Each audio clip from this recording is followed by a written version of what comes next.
70세 생일날 라면 하나 덩그러니 놓고 제주도로 떠난 아들 부부, 그 사이 저는 7억짜리 집을 팔아버렸습니다.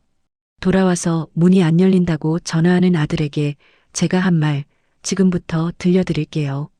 사연 시작 전 구독과 좋아요는 많은 힘이 됩니다. 저는 김순혜입니다. 올해 70이 됐죠. 일주일 후면 제 70번째 생일이었습니다. 환갑잔치도 제대로 못 해봤던 저는 이번만큼은 아들 가족과 함께 조촐하게라도 생일을 보내고 싶었어요. 그래서 며칠 전부터 핸드폰을 들여다보며 용기를 냈습니다. 민수야, 다음 주 토요일이 엄마 생일인데 집에서 미역국 끓여줄게.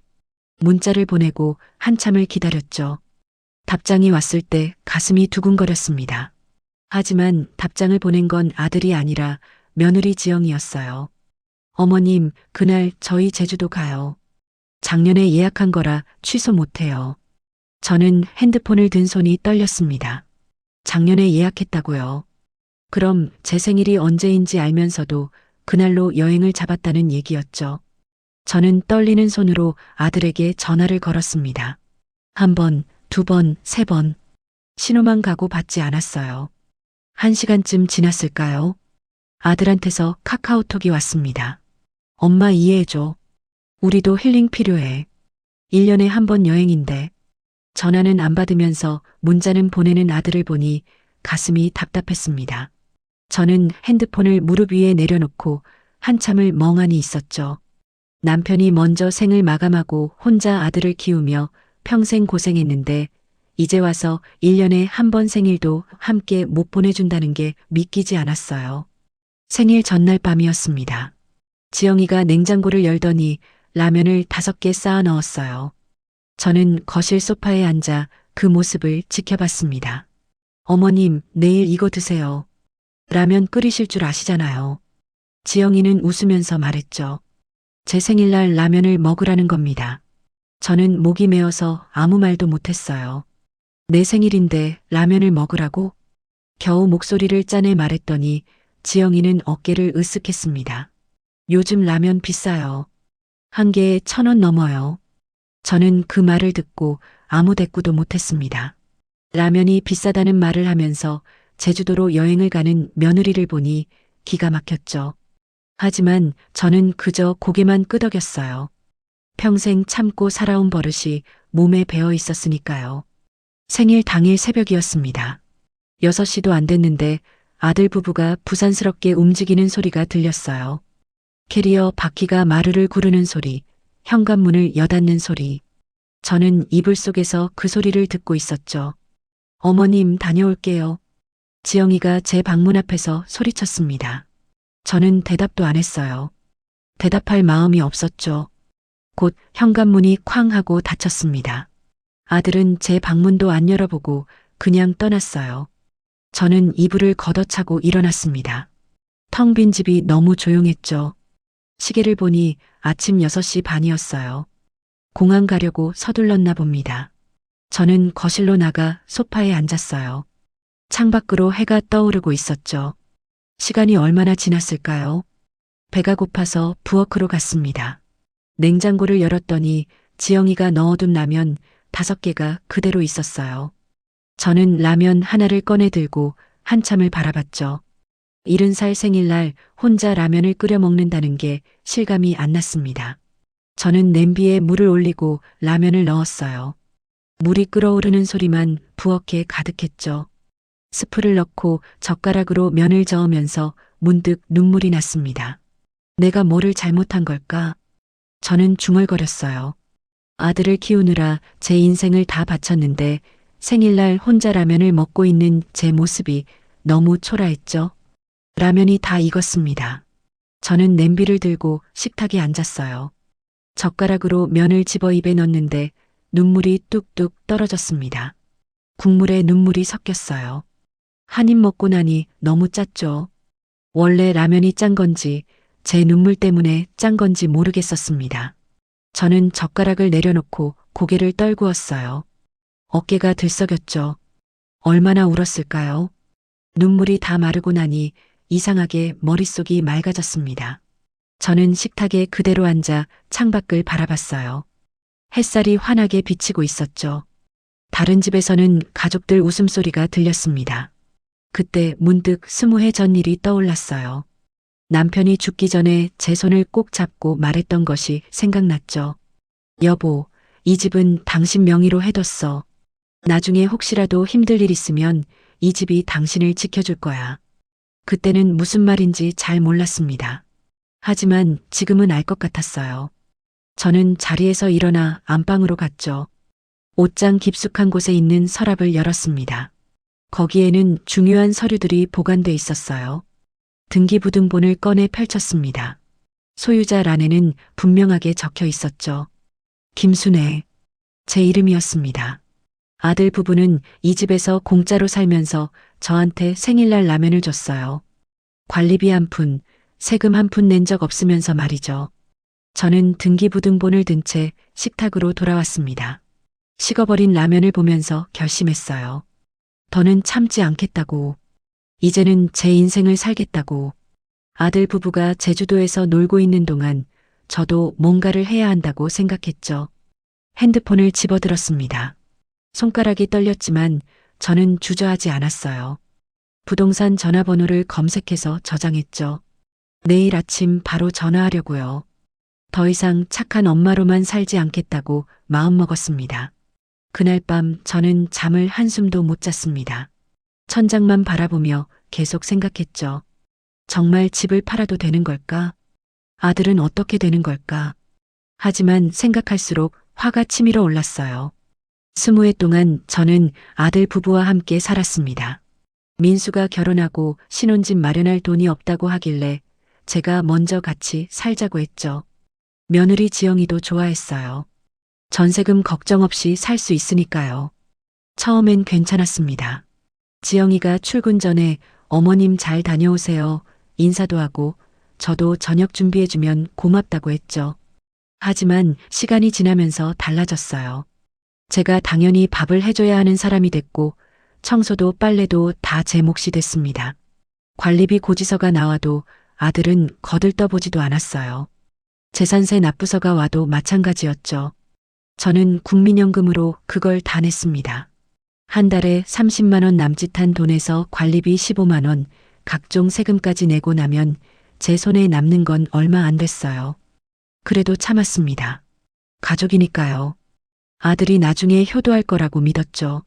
하지만 제 생일날 라면을 주고 떠난 아들을 보면서 깨달았습니다. 이 아이는 변하지 않겠다고. 동이 트기 시작했어요. 저는 이불을 걷어차고 일어났습니다. 시계를 보니 새벽 5시였죠. 부동산은 아침 9시에 문을 연다고 인터넷에서 봤어요. 저는 4시간을 기다렸습니다. 그 시간 동안 집안을 천천히 돌아다녔어요. 거실에 걸린 가족 사진을 봤죠. 민수가 초등학교 입학하던 날 찍은 사진이었습니다. 남편과 저, 그리고 새 책가방을 맨 민수. 우리는 그때 행복했어요. 안방으로 갔습니다. 남편이 쓰던 책상이 아직도 그대로 있었죠. 저는 책상 앞에 앉아 서랍을 열었어요. 남편의 만년필이 나왔습니다. 손에 쥐어보니 무게감이 느껴졌죠. 여보, 내가 잘하는 거 맞겠죠? 저는 혼잣말을 했습니다. 대답은 없었지만 마음속으로는 들리는 것 같았어요. 남편이라면 분명히 제 편을 들어줬을 겁니다. 아들한테 너무 잘해주지 말라고 늘 말했던 사람이니까요. 시계를 보니 8시 50분이었습니다. 저는 핸드폰을 들고 저장해둔 부동산 번호를 눌렀어요. 신호가 갔죠. 1번, 2번, 3번. 제 심장도 그만큼 빠르게 뛰었습니다. 네, 대박 부동산입니다. 중년 남자 목소리가 들렸어요. 저는 침을 꿀꺽 삼키고 말했습니다. 저기 집을 팔고 싶은데요. 아, 네. 어느 동 몇 호시죠? 저는 주소를 알려줬어요. 부동산 사장은 잠시 침묵하더니 흥분한 목소리로 말했습니다. 거기 알죠? 30평대 아파트. 요즘 그 동네 시세 많이 올랐어요. 나가실 건가요? 네, 빨리 팔고 싶어요. 언제 한번 뵙죠? 오늘 오전에 시간 되세요? 저는 그렇다고 했습니다. 부동산 사장은 10시에 집으로 오겠다고 했죠. 전화를 끊고 나니 다리에 힘이 풀렸어요. 저는 소파에 주저앉았습니다. 정말로 시작된 겁니다. 이제 돌아갈 수 없었죠. 저는 옷장에서 제일 괜찮은 옷을 꺼내 입었어요. 남편 제사 때 입었던 검은색 바지에 흰색 블라우스. 거울을 보니 낯선 제 모습이 보였습니다. 10시 정각에 초인종이 울렸어요. 저는 문을 열었습니다. 50대쯤 돼 보이는 남자가 서 있었죠. 안녕하세요. 대박부동산 김 사장입니다. 김 사장은 명함을 건넸어요.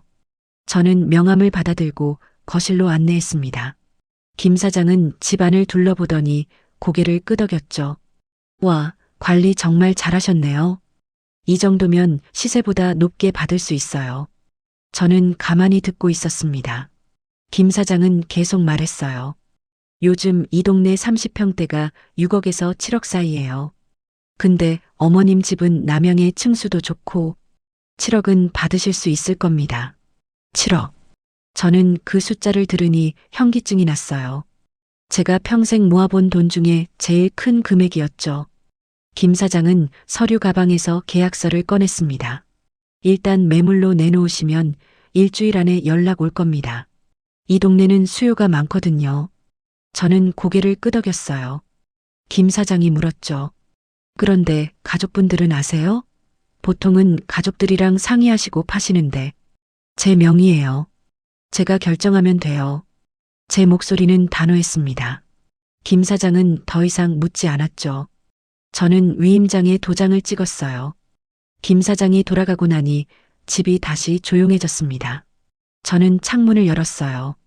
바람이 들어왔죠. 시원했습니다. 핸드폰을 보니 아들한테서 카톡이 와 있었어요. 제주도 바다 사진이었습니다. 지영이랑 둘이서 찍은 사진이었죠. 저는 사진을 보고 핸드폰을 내려놓았어요. 사흘이 지났습니다. 김 사장한테서 전화가 왔어요. 어머님, 벌써 보러 온다는 사람 있어요. 내일 오후 2시에 괜찮으세요? 저는 좋다고 했습니다. 다음 날 2시에 젊은 부부가 왔어요. 30대 초반쯤 돼 보였죠. 남자는 정장을 입고 있었고 여자는 배가 불러 있었습니다. 안녕하세요. 집 보러 왔어요. 부부는 공손하게 인사했습니다. 저는 집안을 구석구석 보여줬어요. 부부는 만족스러운 표정이었죠. 여기 정말 좋네요. 학교도 가깝고 역도 가깝고. 여자가 남편한테 말했어요. 남자도 고개를 끄덕였습니다. 김 사장이 옆에서 거들었죠. 이 동네에서 이 조건은 흔치 않아요. 빨리 결정하셔야 합니다. 부부는 잠깐 나가서 이야기하더니 다시 들어왔어요. 남자가 말했습니다. 계약하겠습니다. 전세 끼고 나머지 현금으로 할게요. 저는 그렇게 하라고 했어요. 그 자리에서 계약서를 썼습니다. 계약금으로 5천만 원을 받았죠. 통장에 돈이 찍히는 걸 보니 실감이 났어요. 정말로 집을 판 겁니다. 부부가 돌아가고 저는 통장을 들여다봤습니다. 숫자가 늘어나 있었어요. 손이 떨렸죠. 20년 만에 처음 느껴보는 감정이었습니다. 자유로움이랄까요? 저는 그날 처음으로 혼자 밖에 나갔어요. 동네 카페에 들어갔죠. 평생 한 번도 안 가본 곳이었습니다. 젊은 직원이 물었어요. 어떤 거 드릴까요? 아메리카노요. 저는 떨리는 목소리로 주문했습니다. 4,000원을 냈죠. 비싼 것 같았지만 아깝지 않았어요. 창가 자리에 앉아 커피를 마셨습니다. 쓰면서도 고소한 맛이 입안에 퍼졌죠. 밖을 보니 사람들이 지나다니고 있었어요. 모두 자기 인생을 살고 있었습니다. 저도 이제 제 인생을 살아야겠다고 생각했죠. 핸드폰을 보니 민수한테서 또 사진이 왔어요. 호텔 수영장 사진이었습니다. 저는 사진을 보고 미소를 지었어요. 실없는 웃음이 나왔죠. 아들은 제주도에서 놀고 있고 저는 여기서 집을 팔고 있었으니까요. 이 아이러니가 우스웠습니다. 계약금을 받은 날부터 저는 매일 통장을 들여다봤습니다. 5천만 원이라는 숫자가 신기했죠. 평생 이런 돈을 한 번에 받아본 적이 없었으니까요. 김 사장한테서 연락이 왔어요. 일주일 후에 잔금을 치른다고 했습니다. 그날이 바로 아들 부부가 제주도에서 돌아오기 하루 전이었죠.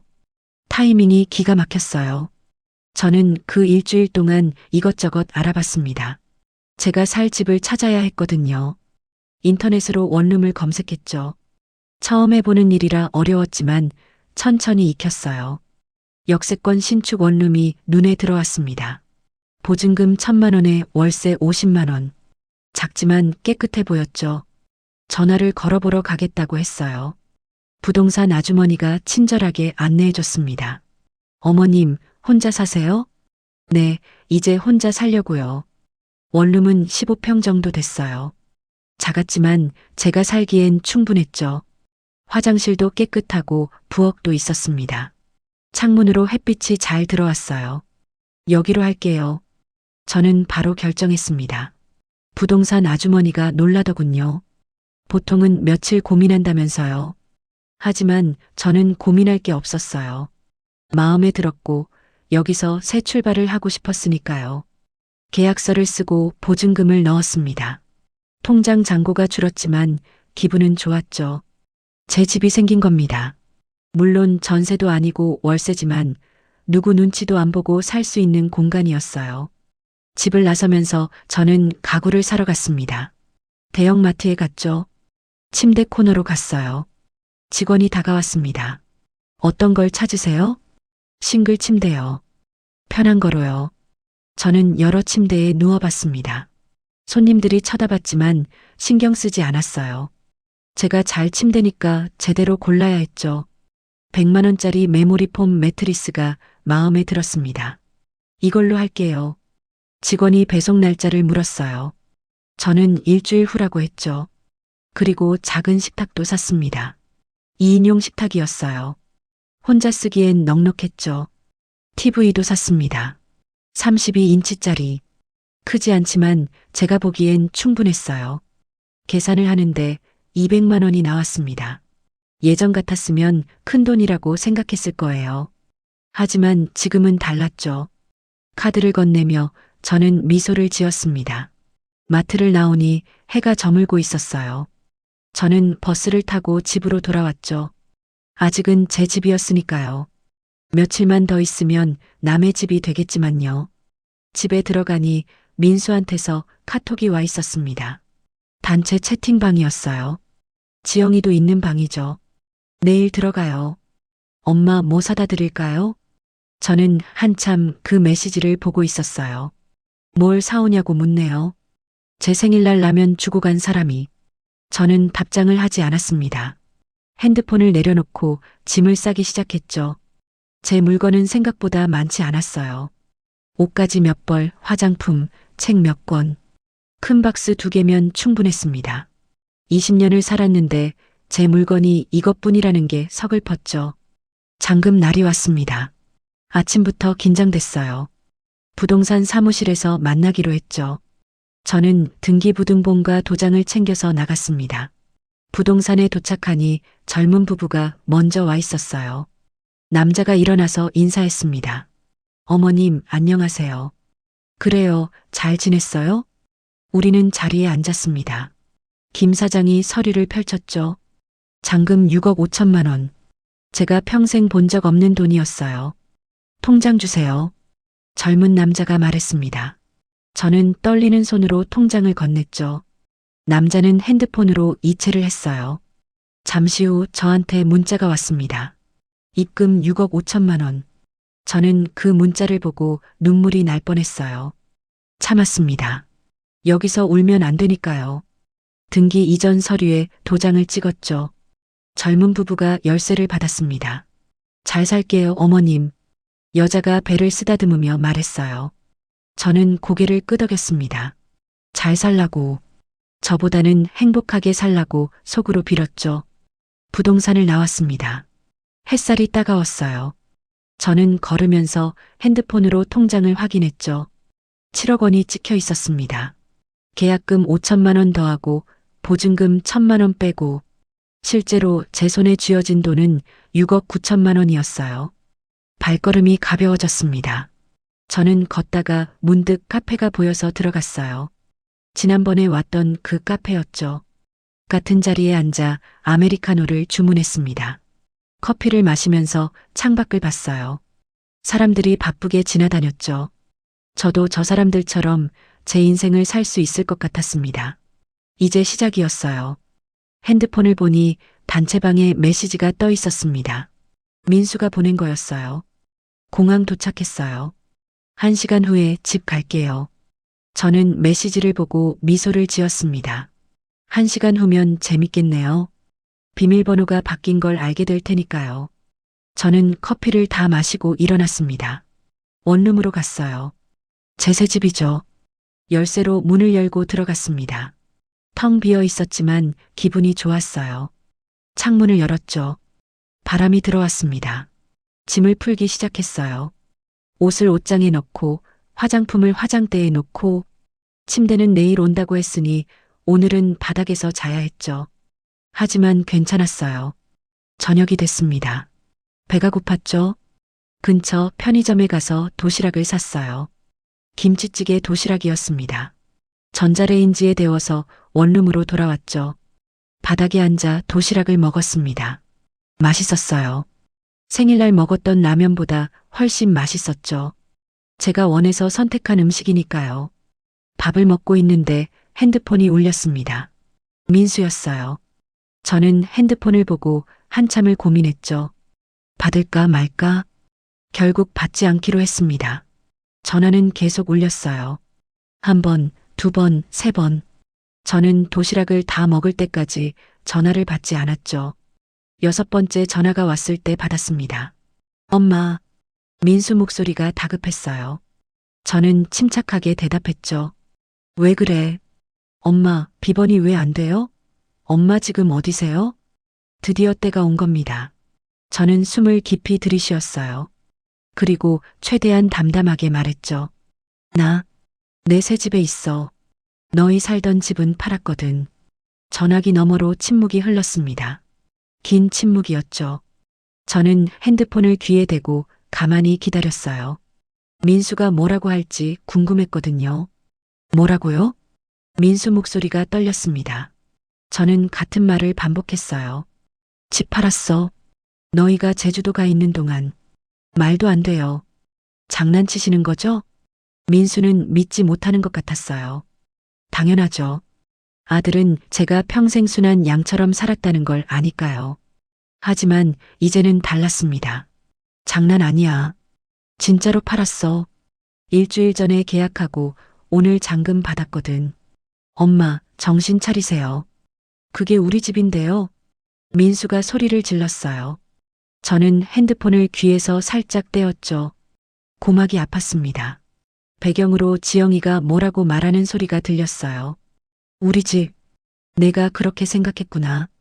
그런데 말이야, 관리비는 누가 냈니? 재산세는 누가 냈어? 명의는 누구 거였는데? 제 목소리는 차가웠습니다. 스스로도 놀랄 만큼 냉정했죠. 민수는 할 말이 없었는지 또 침묵했어요. 그건 뭐야? 20년 동안 공짜로 살면서 엄마한테 고맙다는 말 한 번 한 적 있니? 저는 참았던 말들을 쏟아냈습니다. 가슴속에 쌓여있던 응어리들이 터져나왔죠. 민수는 아무 말도 못했어요. 엄마, 그래도 이건 너무하시는 거 아니에요? 지영이 목소리가 들렸습니다. 민수한테서 핸드폰을 빼앗은 모양이었죠. 저는 한숨을 쉬었어요. 내가 너무해. 생일날 라면 줬던 사람이 할 소리야? 그건 저희도 여행 가야 해서. 알아. 제주도 잘 다녀왔니? 재밌었어? 제 목소리에는 비꼬는 기운이 담겨 있었습니다. 지영이는 말을 잇지 못했죠. 저는 계속 말했어요. 짐은 경비실에 맡겨뒀어. 이번 주 안에 안 가져가면 버린대. 새 집주인이 들어온다니까. 어머님, 저희 짐이요? 가구는요? 지영이가 다급하게 물었습니다. 저는 웃음이 나왔어요. 짐 걱정을 하네요. 제 마음은 걱정 안 하면서요. 가구는 새 집주인한테 싸게 넘겼어. 어차피 내가 산 거니까 내 마음대로 해도 되잖아. 어머님, 지영이가 소리를 질렀어요. 저는 핸드폰을 귀에서 완전히 떼었습니다. 귀가 멍멍했죠. 잠시 후 다시 귀에 갖다 댔어요. 짐 가지러 오면 경비 아저씨한테 말해. 비밀번호는 가르쳐 줬으니까. 그럼 나 바쁘니까 끊을게. 엄마, 잠깐만요. 엄마. 민수가 다시 전화를 받은 모양이었어요. 하지만 저는 전화를 끊어버렸습니다. 손가락이 떨렸지만 후회는 안 됐죠. 핸드폰을 내려놓았어요. 심장이 빠르게 뛰었습니다. 저는 가슴에 손을 얹고 천천히 숨을 쉬었죠. 떨림이 가라앉기를 기다렸어요. 창밖을 봤습니다. 어둠이 내리고 있었어요. 가로등에 불이 켜졌죠. 저는 창가에 서서 한참을 밖을 바라봤습니다. 민수와 지영이가 지금쯤 뭘 하고 있을까 생각했어요. 아마 당황해서 어쩔 줄 모르고 있겠죠. 짐을 챙기러 경비실에 갔을 거예요. 박스에 담긴 자기들 물건을 보면서 현실을 받아들이고 있을 겁니다. 핸드폰이 또 울렸어요. 민수였죠. 저는 받지 않았습니다. 두 번째, 세 번째 전화도 받지 않았어요. 문자가 왔습니다. 엄마, 우리 어디서 자요? 제발 전화 좀 받아요. 저는 문자를 읽고 핸드폰을 엎어 놓았습니다. 마음이 아프긴 했어요. 아무리 그래도 제 아들이니까요. 하지만 이번만큼은 굽히지 않기로 했죠. 바닥에 누웠습니다. 침대가 없으니 딱딱했어요. 하지만 견딜만 했죠. 내일이면 새 침대가 온다고 생각하니 기다려졌습니다. 눈을 감았어요. 잠이 올까 싶었는데 의외로 금방 잠들었죠. 아마 긴장이 풀려서 그랬나 봅니다. 꿈을 꿨어요. 남편이 나오는 꿈이었죠. 남편은 웃고 있었습니다. 제 어깨를 두드리며 잘했다고 말했어요. 저는 꿈속에서 울었죠. 남편이 저를 안아줬습니다. 따뜻했어요. 아침에 눈을 떴습니다. 햇빛이 얼굴을 비췄어요. 저는 몸을 일으키며 허리를 폈죠. 온몸이 뻐근했습니다. 바닥에서 자서 그랬나 봐요. 핸드폰을 봤어요. 부재중 전화가 15통이었습니다. 다 민수였죠. 문자도 여러 개 와 있었어요. 저는 하나하나 읽어봤습니다. 엄마, 우리 친구 집에서 잤어요. 제발 전화해요. 엄마, 농담이죠? 집 안 팔았죠? 엄마, 나 민수예요. 엄마 전화 좀 받아요. 마지막 문자는 오전 6시에 온 거였어요. 엄마, 미안해요. 우리가 잘못했어요. 제발 집 다시 돌려주세요.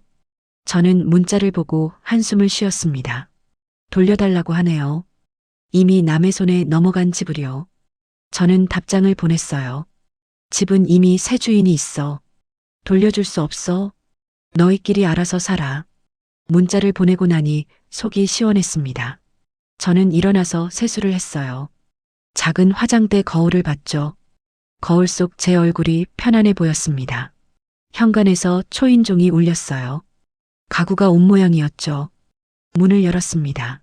배송기사 2명이 침대를 들고 서 있었어요. 여기 맞으시죠? 네, 들어오세요. 기사들이 침대를 들고 들어왔습니다. 능숙하게 조립했죠. 30분쯤 걸렸어요. 침대가 완성되니 방이 제대로 된 것 같았습니다. 감사합니다. 저는 기사들한테 인사했어요. 기사들이 나가고 저는 침대에 누워봤죠. 폭신했습니다. 20년 동안 썼던 낡은 침대보다 훨씬 편했어요. 오후에 식탁도 왔습니다. TV도 왔죠. 기사들이 다 설치해줬어요. 저는 그걸 보면서 흐뭇했습니다. 제 돈으로 제가 원하는 걸 산다는 게 이렇게 기분 좋은 일인지 처음 알았죠. 저녁 때 저는 식탁에 앉아 배달 음식을 먹었어요. 치킨을 시켰죠. 혼자 먹기엔 많았지만 괜찮았습니다. 남은 건 내일 먹으면 되니까요. TV를 켰어요. 드라마가 나왔습니다. 저는 치킨을 먹으며 드라마를 봤죠. 평범한 저녁이었어요. 하지만 제게는 특별한 시간이었습니다. 핸드폰이 울렸습니다. 또 민수였어요. 이번에는 받았죠. 엄마. 민수 목소리가 지쳐 있었습니다.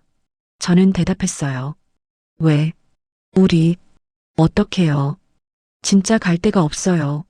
모르겠어. 너희가 알아서 해. 엄마, 제발이요. 한 달만이라도 어디 살 때 마련해줘요. 저는 고개를 저었습니다. 핸드폰 너머로는 안 보이겠지만요. 안 돼. 이제 너희 인생은 너희가 책임져. 엄마는 엄마 인생 살 거야. 전화를 끊었어요.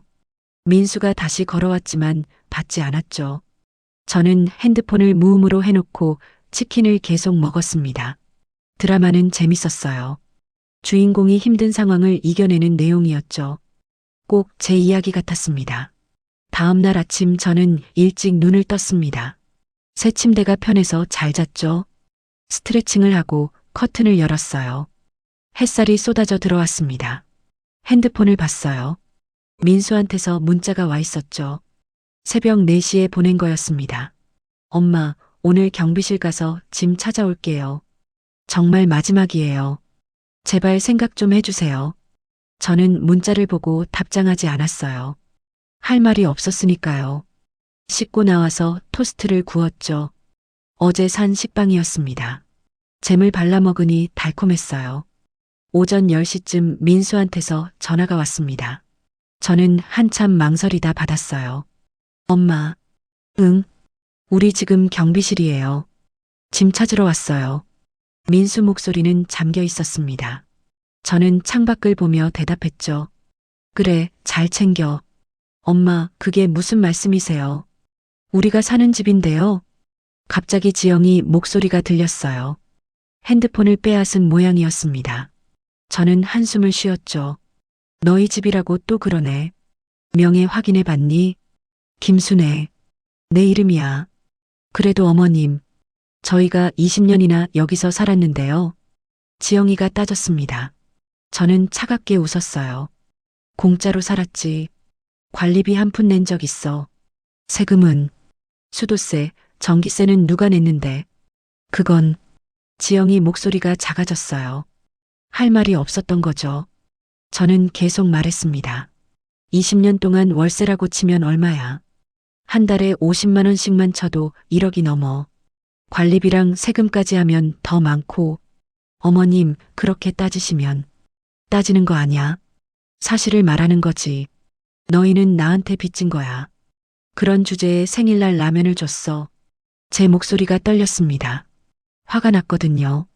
억눌렀던 감정들이 터져나왔죠. 저희 짐은요? 가구는요? 지영이는 여전히 물건 걱정만 했어요. 저는 코웃음을 쳤습니다. 경비실에 박스로 싸놨어. 가구는 아까 말했잖아. 새 집주인한테 넘겼다고. 그럼 저희 옷장은요? 침대는요? 다 팔았어. 내 돈으로 산 거니까 내 마음대로 했어. 지영이가 울음을 터뜨렸습니다. 저는 그 소리를 들으며 아무 감정도 느끼지 못했어요. 오히려 시원했죠. 어머님, 너무하세요. 이건 아니잖아요. 뭐가 아니야. 생일날 라면 준 게 아닌 거 아니었니? 그건 저희가 잘못했어요. 근데 이렇게까지 하실 필요 있어요. 저는 웃음이 나왔습니다. 잘못했대요. 이제 와서요. 필요 있지. 너희한테 제대로 보여주고 싶었거든. 엄마도 사람이라는 걸. 전화를 끊어버렸어요. 손이 떨렸지만 후회는 없었습니다. 저는 소파에 앉아 심호흡을 했죠. 가슴이 두근거렸어요. 오후 2시쯤 문자가 왔습니다. 민수였죠. 엄마, 짐 다 찾았어요. 지금 친구 집 가요. 엄마 정말 이러실 거예요. 저는 문자를 읽고 답장을 보냈어요. 그래, 조심해서 가. 그게 제가 보낸 전부였습니다. 더 이상 할 말이 없었거든요. 핸드폰을 내려놓고 TV를 켰죠. 예능 프로그램이 나왔어요. 며칠이 지났습니다. 민수한테서 연락이 끊겼어요. 저는 평화로운 시간을 보냈죠. 아침에 일어나 산책하고 도서관도 갔습니다. 책을 빌려서 읽었어요. 일주일쯤 지났을까요? 동네 마트에서 장을 보고 나오는데 누가 불렀습니다. 어머님, 돌아보니 지영이었어요. 얼굴이 많이 상해 있었죠. 눈두덩이 부어 있었고 화장기도 없었습니다. 저는 가만히 서서 지영이를 봤어요. 왜? 어머님, 저희 정말 어렵게 살고 있어요. 제발 좀 도와주세요. 지영이가 울먹였습니다. 저는 표정 하나 바꾸지 않았죠. 어떻게? 월세 50만 원짜리 반지하 구했어요. 곰팡이 냄새나고 햇빛도 안 들어와요. 그래서 제 목소리는 냉담했습니다. 지영이는 눈물을 닦으며 말했어요. 민수가 요즘 밤낮으로 일해요. 아르바이트도 구했어요. 저도 일 더 구하려고 해요. 잘했네. 원래 그렇게 사는 거야. 저는 돌아서려고 했어요. 지영이가 제 팔을 잡았죠. 어머님, 제발이요. 저희 정말 반성했어요. 다시는 안 그럴게요. 반성? 이제 와서 하는 반성이 무슨 소용이야. 저는 팔을 뿌리쳤습니다. 지영이가 비틀거렸어요. 제가 이렇게 세게 뿌리칠 줄 몰랐나 봅니다. 어머님한테 얼마나 잘못했는지 이제 알아요. 정말 죄송해요. 알긴 뭘 알아. 힘들어지니까 찾아온 거잖아. 제 말에 지영이는 고개를 떨구었어요. 맞는 말이었으니까요. 저는 계속 말했습니다. 편할 땐 언제고, 제주도 갈 땐 언제였어. 그때는 엄마 생각 안 하더니. 정말 죄송해요. 저희가 짐승만도 못했어요. 지영이가 무릎을 꿇었습니다. 마트 앞이었는데 사람들이 쳐다봤어요. 저는 당황했죠. 일어나. 싫어요. 어머님이 용서해 주실 때까지 안 일어날 거예요. 지영이는 고집을 부렸습니다. 저는 난처했어요. 사람들 시선이 따가웠거든요. 하지만 마음을 굽힐 순 없었죠. 용서는 무슨. 일어나. 창피하게.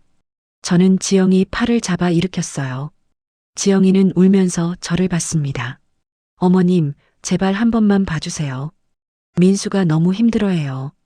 매일 자책하면서 울어요. 그 말을 듣는 순간 제 마음이 흔들렸습니다. 아무리 그래도 제 아들이니까요. 민수가 운다는 말에 가슴이 아팠어요. 하지만 저는 고개를 저었습니다. 여기서 무너지면 안 됐죠. 민수가 자책하는 게 당연해. 엄마한테 그렇게 했으니까. 어머님, 이제 그만 가. 나 바빠. 저는 돌아서서 걸었습니다. 뒤에서 지영이가 우는 소리가 들렸어요. 저는 뒤돌아보지 않았죠. 눈물이 날 것 같아서 빨리 걸었습니다. 집에 도착해서 문을 닫았어요. 등을 벽에 기대고 천천히 주저앉았죠. 눈물이 났습니다. 참았던 게 터진 거예요. 저는 한참을 울었습니다. 아들이 힘들다는 게 마음 아팠어요. 하지만 이번만큼은 제가 이겨야 했죠. 안 그러면 또 똑같이 살 테니까요. 눈물을 닦고 일어났습니다. 거울을 봤어요. 눈이 빨갛게 부어 있었죠. 저는 찬물로 세수를 했습니다. 정신을 차려야 했어요. 저녁을 먹고 침대에 누웠습니다. 천장을 보면서 생각했죠. 제가 너무 매정한 걸까? 하지만 곧 고개를 저었어요. 아니야. 나도 내 인생을 살 권리가 있어. 그렇게 되뇌며 잠들었습니다. 그렇게 2달이 흘렀습니다. 저는 제 삶에 적응하고 있었어요. 노인대학에 등록했죠. 서예 수업을 듣기 시작했습니다. 붓을 잡고 먹을 갈면서 마음이 차분해졌어요. 민수한테서는 가끔 문자가 왔습니다.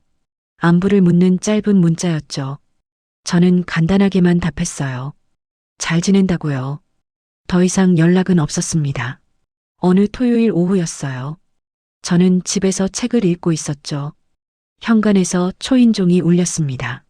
택배인가 싶어서 문을 열었어요. 민수가 서 있었습니다. 깜짝 놀랐죠. 2달 만에 보는 아들은 많이 변해 있었어요. 살이 빠졌고 얼굴에 수염도 자라 있었습니다. 눈 밑에 다크서클이 짙었죠. 엄마. 민수가 고개를 숙였습니다. 저는 말없이 아들을 봤어요. 민수는 천천히 무릎을 꿇었죠. 엄마, 잘못했어요. 목소리가 떨렸습니다. 저는 가슴이 철렁했어요. 아들이 무릎을 꿇다니 평생 처음 보는 모습이었죠. 일어나. 복도에서 뭐 하는 거야? 싫어요. 엄마가 용서해 주실 때까지 안 일어날 거예요. 민수 눈에서 눈물이 흘렀습니다. 저는 당황했죠. 옆집 문이 열릴까봐 걱정됐어요. 들어와. 이러지 말고. 저는 민수 팔을 잡았습니다. 민수는 고개를 저었어요. 아니에요. 여기서 말씀드릴게요. 엄마, 정말 잘못했어요. 매일 후회했어요. 민수는 울면서 말했습니다. 저는 아들을 보며 마음이 흔들렸어요. 하지만 쉽게 용서할 순 없었죠. 후회. 이제 와서 하는 후회가 뭐가 중요해. 엄마, 저 몰랐어요. 엄마가 얼마나 힘드셨는지, 얼마나 외로우셨는지. 민수가 고개를 들고 저를 봤어요. 눈이 충혈돼 있었죠. 2달 동안 정말 힘들었어요. 월세 내려고 밤낮으로 일했어요. 관리비가 이렇게 많이 나오는 줄 몰랐어요. 저는 조용히 듣고 있었습니다. 민수는 계속 말했죠. 공과금 고지서 올 때마다 가슴이 철렁했어요. 엄마가 20년 동안 이걸 다 혼자 내셨다는 게 믿기지 않았어요. 이제 알았구나. 공짜가 없다는 걸. 제 목소리는 여전히 차가웠습니다. 민수는 고개를 떨구었어요. 네. 제가 정말 철없었어요. 엄마 덕분에 산 줄도 모르고. 그래서 뭐 어쩌라고. 저는 팔짱을 꼈습니다. 민수가 다시 고개를 들었죠. 엄마, 생일날 라면 드리게 한 거. 정말 죄송해요. 그게 얼마나 서러우셨을지 매일 생각했어요. 민수 목소리가 떨렸어요. 저는 그 말을 듣는 순간 눈시울이 뜨거워졌죠. 그래도 참았습니다. 생각만 한 거야. 그때는 안 했잖아. 맞아요. 저 정말 나쁜 자식이에요. 엄마한테 받기만 하고 드린 건 하나도 없었어요. 민수가 또 울었습니다. 저는 한숨을 쉬었어요. 복도에 서 있기가 민망했죠. 일단 들어와. 여기서 이러면 쪽팔려. 민수는 일어났습니다. 비틀거렸어요. 저는 아들을 부축했죠. 집 안으로 들어왔습니다. 소파에 앉혔어요. 민수는 고개를 숙이고 있었죠. 저는 물을 떠다 줬습니다. 민수가 물을 마셨어요. 2달 동안 뭐 했니? 저는 물었습니다. 민수는 천천히 대답했죠. 편의점에서 야간 알바하고요. 낮에는 회사 다니고, 지영이도 카페에서 일해요. 힘들겠네. 네. 근데 당연한 거예요. 원래 어른들은 다 이렇게 사는 거잖아요. 민수가 쓴웃음을 지었습니다. 저는 아들을 보며 생각했어요. 많이 컸구나. 고생을 해서 그런가 봅니다. 엄마, 저 집 돌려달라고 하려던 건 아니에요. 민수가 조심스럽게 말했어요. 저는 눈썹을 치켜 올렸죠. 그럼 뭐하러 왔어? 용서받고 싶어서요. 그리고 엄마랑 밥이라도 같이 먹고 싶어서요. 민수는 진심인 것 같았습니다. 저는 한참 아들을 바라봤어요. 변한 게 맞는지 확인하고 싶었죠. 진짜야. 집 얘기는 안 할 거지. 네. 그 집은 엄마 거였어요. 엄마가 팔 권리 있었고요. 저희가 욕심 부렸던 거예요. 민수 말에 저는 놀랐습니다. 정말 깨달은 것 같았거든요. 하지만 아직 확신이 서지 않았어요. 너 정말 변한 거야.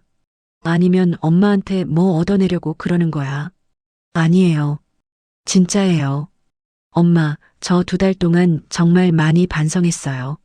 민수가 제 손을 잡았습니다. 저는 손을 빼려다가 그냥 뒀어요. 지영이는? 지영이도 많이 반성했어요. 매일 엄마 얘기해요. 자기가 정말 잘못했대요. 저는 고개를 끄덕였습니다. 믿어야 할지 말아야 할지 고민됐죠. 엄마, 이제 우리 힘으로 살게요. 스스로 돈 벌어서 전세도 얻을 거예요. 그러니까 그냥 엄마로만 만나고 싶어요. 민수 말에 저는 마음이 움직였습니다. 진심이 느껴졌거든요. 저는 한참을 생각하다 입을 열었어요. 집은 안 돌려줘. 이미 남의 손에 넘어갔고 그럴 생각도 없어. 알아요. 괜찮아요. 하지만 너희가 정말 변했다면 엄마로서 도와줄 순 있어. 제 말에 민수 눈이 커졌습니다. 저는 계속 말했죠. 조건이 있어. 앞으로 엄마한테 돈 달라는 소리 하면 안 돼. 그냥 밥이나 같이 먹자. 네, 엄마. 그것만으로도 감사해요. 민수가 또 울었습니다. 이번엔 기쁜 눈물 같았어요. 저도 눈물이 났죠. 참았던 게 터졌습니다. 엄마, 사랑해요. 미안해요. 민수가 저를 안았어요. 저는 아들 등을 토닥였습니다. 얼마 만에 안아보는 건지 모르겠더군요. 너도 고생했어. 이제 알았으면 됐어. 저는 중얼거렸습니다. 민수는 한참을 울었어요. 저도 같이 울었죠. 엉망이 된 모자였습니다. 한참 후에 진정이 됐어요. 저는 부엌으로 갔습니다. 냉장고를 열었죠. 라면 먹을래? 농담처럼 물었어요. 민수는 웃으며 대답했습니다. 아니요. 이제 라면은 싫어요. 엄마가 해주시는 밥 먹고 싶어요. 저는 미소를 지었습니다. 된장찌개를 끓이기 시작했어요. 민수는 부엌에서 저를 지켜봤죠. 오랜만에 느껴보는 평화로운 시간이었습니다. 그날 이후로 모든 게 달라졌습니다. 민수는 약속을 지켰어요. 매주 토요일마다 제 원룸으로 찾아왔죠. 지영이도 함께 왔습니다. 첫 번째 토요일이었어요. 초인종이 울렸습니다. 문을 열자 민수와 지영이가 서 있었죠. 지영이는 과일 바구니를 들고 있었어요. 어머님, 안녕하세요. 지영이가 고개를 깊이 숙였습니다. 저는 가만히 며느리를 봤어요. 지영이도 많이 수척해져 있었죠. 들어와. 저는 문을 활짝 열었습니다. 두 사람이 들어왔어요. 좁은 원룸이 갑자기 북적거렸죠. 어머님, 여기서 사세요? 너무 좁은 거 아니에요? 지영이가 주위를 둘러보며 말했습니다. 저는 고개를 저었어요. 나 혼자 살기엔 딱 좋아. 청소하기도 편하고. 그래도 괜찮아. 나는 만족해. 저는 부엌으로 갔습니다. 아침부터 준비한 음식들이 있었어요. 김치찌개에 갈치조림, 시금치나물까지. 저는 작은 식탁에 음식을 차렸죠. 어머님, 제가 도와드릴게요. 지영이가 다가왔습니다. 저는 괜찮다고 했지만 지영이는 설거지를 가져다 놓았어요. 수저도 챙겼죠. 예전엔 상상도 못할 일이었습니다. 앉아서 먹자. 저는 식탁에 앉았어요. 민수와 지영이도 앉았습니다. 좁은 식탁에 세 명이 앉으니 꽉 찼죠. 하지만 따뜻했어요. 어머님, 잘 먹겠습니다. 지영이가 말했습니다. 민수도 고개를 숙였어요. 저는 밥을 떠서 지영이 그릇에 담아줬죠. 많이 먹어. 요즘 고생한다며? 감사합니다, 어머님. 지영이 눈에 눈물이 고였어요. 저는 민수 그릇에도 밥을 담아줬습니다. 아들은 숟가락을 들고 한참 밥을 보더니 입에 넣었죠. 엄마 손맛이다. 민수가 중얼거렸습니다. 저는 미소를 지었어요. 다들 맛있게 먹었습니다. 김치찌개 냄비가 금방 비었죠. 어머님, 제가 설거지할게요. 지영이가 일어났습니다. 저는 그러라고 했어요. 지영이는 싱크대로 가서 설거지를 시작했죠. 민수가 옆에서 물기를 닦아줬습니다. 저는 소파에 앉아 그 모습을 봤어요. 부부가 함께 설거지하는 모습이 보기 좋았습니다. 예전엔 지영이가 절대 안 했던 일이었죠. 설거지가 끝났어요. 지영이가 다가와 앉았습니다. 어머님, 저희 이제 진짜 열심히 살고 있어요. 그래, 고생하는구나. 네. 근데 괜찮아요. 민수 씨도 저도 건강하니까요. 지영이는 웃었습니다. 힘든 웃음이었지만 진심이 담겨 있었어요. 저는 며느리 손을 잡았죠. 아프지 말고 잘 살아. 힘들면 엄마한테 얘기하고. 네, 어머님. 그날 오후 민수와 지영이는 돌아갔습니다. 저는 문 앞까지 배웅했어요. 민수가 돌아서며 말했죠. 엄마, 다음 주에 또 올게요. 그래, 조심해서 가. 문을 닫고 나니 집이 조용해졌습니다. 하지만 외롭지 않았어요. 마음이 따뜻했죠. 그렇게 토요일마다 아들 부부가 왔습니다. 저는 매번 밥을 해줬어요. 지영이는 늘 설거지를 했고 민수는 집 안구준 일을 도와줬죠. 한 달쯤 지났을까요? 저는 노인 대학 친구들과 가까워졌습니다. 영숙 언니라고 저보다 2살 많은 분이 있었어요. 순애야, 우리 다음 달에 크루즈 여행 가는데 같이 갈래? 영숙 언니가 물었습니다. 저는 깜짝 놀랐죠. 크루즈요? 그거 비싸지 않아요? 뭐 좀 들긴 하지. 근데 평생 한 번은 타봐야지. 우리 나이에. 영숙 언니 말에 저는 고민했어요. 돈이 문제는 아니었습니다. 집 한 돈이 있으니까요. 하지만 혼자 여행 가본 적이 없어서 망설여졌죠. 언니, 저 그런 거 처음이에요. 그래서 더 가야지. 우리 같이 가면 재밌어. 영숙 언니가 설득했습니다. 저는 결국 고개를 끄덕였어요. 그래요. 가볼게요. 좋아. 내일 여행사 가서 신청하자. 저는 집에 돌아와 민수한테 전화했습니다. 엄마, 무슨 일이세요? 아들아, 엄마가 다음 달에 크루즈 여행 간다. 정말요? 엄마 잘하셨어요. 많이 다니세요. 민수는 진심으로 기뻐했어요. 저는 뿌듯했죠. 한 달 후 저는 크루즈에 올랐습니다. 영숙 언니랑 다른 친구들 4명이 함께였어요. 배는 엄청나게 컸죠. 저는 난간에 서서 바다를 봤습니다. 순애야, 사진 찍자. 친구들이 불렀어요. 저는 친구들과 사진을 찍었죠. 웃으면서요. 진짜 웃음이었습니다. 여행은 일주일이었어요. 제주도도 가고 오키나와도 갔죠. 저는 처음 보는 풍경들에 감탄했습니다. 친구들과 밤마다 수다도 떨었어요. 순애야, 너 요즘 젊어졌어. 영숙 언니가 말했습니다. 저는 웃었어요. 그래요. 저도 그런 것 같아요. 여행에서 돌아왔습니다. 민수가 공항에 마중 나왔어요. 깜짝 놀랐죠. 엄마, 잘 다녀오셨어요. 어머, 내가 왜 여기? 엄마 보고 싶었어요. 민수가 제 캐리어를 끌었습니다. 저는 아들과 함께 걸었어요. 차에 타니 지영이도 있었죠. 어머님, 여행 재밌으셨어요. 그래, 정말 좋았어. 저는 사진을 보여줬습니다. 민수와 지영이가 신기해하며 봤어요. 엄마, 표정이 정말 밝으세요. 민수가 말했습니다.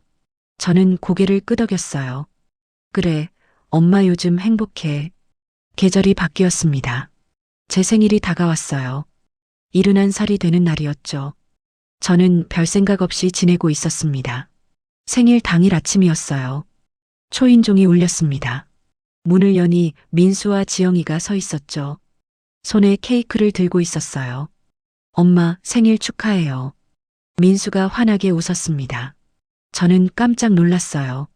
어머, 내 생일 기억하고 있었구나. 당연하죠. 작년에 못 챙겨드려서 미안했어요. 민수와 지영이가 들어왔습니다. 지영이는 큰 냄비를 들고 있었어요. 어머님, 제가 미역국 끓여왔어요. 서툴지만 정성껏 만들었어요. 고마워. 저는 식탁에 앉았습니다. 지영이가 미역국을 데웠어요. 민수는 케이크에 초를 꽂았죠. 자, 엄마. 소원 빌어요. 초에 불이 켜졌습니다. 저는 눈을 감고 소원을 빌었어요. 우리 가족 모두 건강하고 행복하게 해달라고요. 촛불을 불었죠. 생일 축하합니다. 생일 축하합니다. 민수와 지영이가 노래를 불렀어요. 저는 눈물이 났습니다. 작년 생일엔 혼자 라면을 먹었는데 올해는 이렇게 축하받고 있다니요. 엄마, 왜 울어요? 아니야. 그냥 좋아서. 저는 눈물을 닦았습니다. 지영이가 미역국을 떠다 줬어요. 어머님 드세요. 저는 미역국을 한 숟가락 떴습니다. 입에 넣었죠. 조금 싱거웠지만 맛있었어요. 맛있다. 정말이요. 다행이다. 지영이가 안도했습니다. 우리는 함께 밥을 먹었어요. 케이크도 먹었죠. 민수가 선물을 꺼냈습니다. 엄마, 이거요. 상자를 열었어요. 예쁜 스카프였습니다. 우리가 모아서 샀어요. 엄마한테 어울릴 것 같아서요. 고마워. 잘 쓸게. 저는 스카프를 목에 둘렀습니다. 민수와 지영이가 웃었어요. 잘 어울려요, 엄마. 오후에 민수가 말했습니다. 엄마, 우리 전세 구했어요. 다음 달에 들어가요. 정말 축하한다. 네. 2년 동안 모았어요. 작은 투룸인데 우리 둘이 살기엔 충분해요. 저는 기뻤습니다. 아들이 제 힘으로 집을 구했다니요. 이사하면 초대할게요. 엄마가 첫 손님이에요.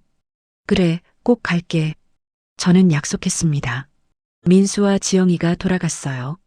저는 혼자 남아 창밖을 봤죠. 71살. 새로운 인생이 시작된 것 같았습니다. 작년 이맘때만 해도 라면을 먹으며 울었는데 이제는 웃으며 생일을 보냈어요. 저는 거울을 봤습니다. 거울 속 제 모습이 평화로워 보였어요. 주름은 늘었지만 눈빛은 살아있었죠. 이제야 내 생일 같구나. 저는 중얼거렸습니다. 그리고 미소를 지었어요.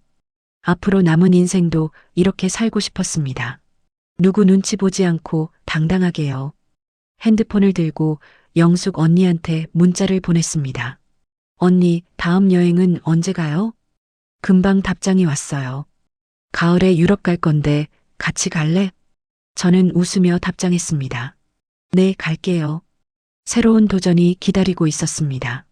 저는 두렵지 않았어요. 이제는 제 인생이었으니까요.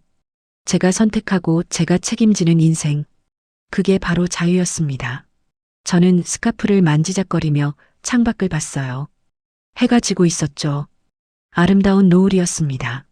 저는 그 노을을 보며 생각했어요. 내일은 또 어떤 날이 기다리고 있을까? 기대됐습니다. 진심으로요. 여러분, 가족이라는 이름으로 참기만 했던 세월, 이제는 여러분들도 여러분들의 인생을 살 권리가 있습니다.